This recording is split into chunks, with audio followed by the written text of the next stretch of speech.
Coffee হাউসের ভেতরটা যতটাই সুন্দর তার খাবার ততটাই বাজে। তো নমস্কার সকলকে, আমার নাম শঙ্কু। আমি আবার চলে এসেছি আপনাদের সাথে একটি নতুন ব্লগ নিয়ে। আজ আমি গেছিলাম কলেজ স্ট্রিট, তো ভাবলাম আপনাদের সাথে একটি ছোট করে মিনি ব্লগ শেয়ার করা যাক। এই যে আমার যে কটা জিনিস কেনা ছিল, যেমন প্র্যাকটিক্যাল খাতার কিছু বই আমার কেনা হয়ে গেছে। এই যে আমি রয়েছি এখন কলেজ স্ট্রিটের ভেতরটা, দেখতেই পাচ্ছেন আপনারা। ইন্ডিয়ান কফি হাউসের সামনে আমি দাঁড়িয়েছিলাম। এখানে দেখুন কতগুলো বইয়ের দোকান, আপনারা এখানে সমস্ত রকমের বই পেয়ে যাবেন। এটা হলো এশিয়ার সবচেয়ে বড় বুক মার্কেট। কফি হাউসের ভেতর দিয়ে ভাবলাম একটু ঘুরে আসি, অনেকদিন পর এসেছি, যেহেতু কফি হাউসটা মিস করলে হয় না, তাই গেলাম কফি হাউসের ভেতরে। দেখতেই পাচ্ছেন কফি হাউসের ভেতরে ঢুকতে দেয়ালে কত কিছু মানুষ কারুকার্য করে রেখেছে।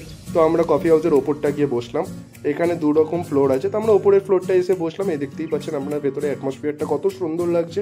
বাট এখানকার খাবার ততটাই বাজে, আমার আনএক্সপেক্টেড ছিল। আমি অনেকদিন পরে যেহেতু এসেছি, বাট দিন দিন এখানের কোয়ালিটি খুব বাজে হয়ে যাচ্ছে খাবারের। খাবার এক্সপেন্সিভ, বাট খাবারের কোয়ালিটি খুবই বাজে। এখানে আমি কোল্ড কফি নিয়েছিলাম, চাউমিন নিয়েছিলাম এবং মোমো নিয়েছিলাম। তিনটেই বাজে ছিল। মোমোটা তাও খাওয়া যাচ্ছে, বাট চাউমিন আর যেখানে কফিটা হওয়া উচিত খুবই ভালো, বাট কফিটা খুবই বাজে ছিল। মনে হচ্ছে জল দিয়ে দিয়েছে আমাকে, আমি জানি না কেন এরকম হলো, বাট সত্যি খুব বাজে। দেখতেই পাচ্ছেন এই যে খাবারের আমি ভিডিও তুলেছি, আপনারা দেখতে পাচ্ছেন। তো এখানেই আমি ব্লগটা শেষ করছি। আপনাদের কেমন লাগলো ব্লগটা প্লিজ কমেন্ট করে জানাবেন।